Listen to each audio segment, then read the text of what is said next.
Kumpirmado na finally ang katotohanan sa likod sa tanong na kung sino nga ba ang nagturo kay Boruto ng Flying Raijin Jutsu. Pag-usapan natin yan sa videong ito at pakipindot nga muna ng like at atin na agad itong simulan. Matagal na ngang napapaisip ang mga fans kung paano nga ba talaga at sino nga ba if ever yung nagturo kay Boruto ng Flying Thunder God Jutsu. Dahil wala pa namang kumpirmadong impormasyon na ibinigay at inilatag sa atin sa 10 chapters ng Boruto 2 Blue Vortex. Nagulat na lang tayong lahat na kaya na pala itong gamitin itong si Boruto. May mga nagsabi nga noon na maaaring si Orochimaru nga ang nagturo kay Boruto and may mga nagsabi rin na pwede rin si Sasuke. At gumawa nga din ako ng video tungkol dito noon na kung saan ang sinabi ko nga si Kashin Koji nga ang nagturo kay Boruto and mukhang tumama nga tayo guys. Paano? Sa video nga na yun guys sinabi ko na as we can all remember, dating ang pinasok ni Kashin Koji ang database ng Konoha na kung saan ninakaw nga ni Kashin Koji ang isang scroll na naglalaman nga ng mga impormasyon tungkol sa mga ninja na nag-participate sa mga Ninja Wars bago ang ika-4 na digmaan,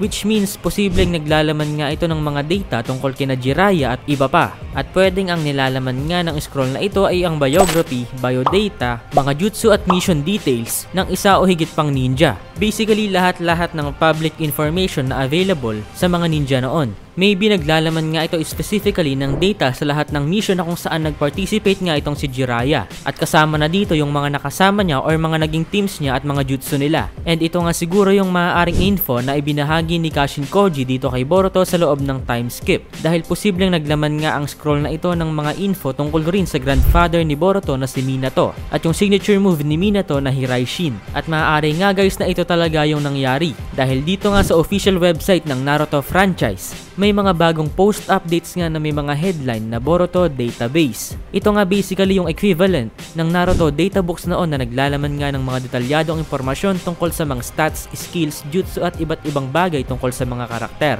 At yung isa nga sa mga database na inilagay dito yung data patungkol sa Flying Raijin Jutsu sa Boruto era. It says Flying Raijin Jutsu, a teleportation ninjutsu that Boruto's grandfather, fourth Hokage Minato Namikaze, was famous for. With the help of Kashin Koji, Boruto develops his own variant of the technique, which could technically be considered an entirely separate jutsu. Compared to Minato Namikaze's Flying Raijin Jutsu, it has more limitations. So bakit nga ba sinabing may limitations itong Hiraishin ni Boruto? Probably because yung data nga nitong nakuha ni Kashin Koji sa scroll ay walang specific details tungkol sa Flying Raijin technique dahil most likely nga nakafocus kay Jiraiya yung data sa loob ng scroll na ito. So kahit nga may mga idea itong si Boruto sa premise ng jutsu, kinailangan pa niyang i-reinvent mismo yung Flying Raijin itself. Kaya nakagawa nga siya ng sarili niyang version ng Flying Raijin.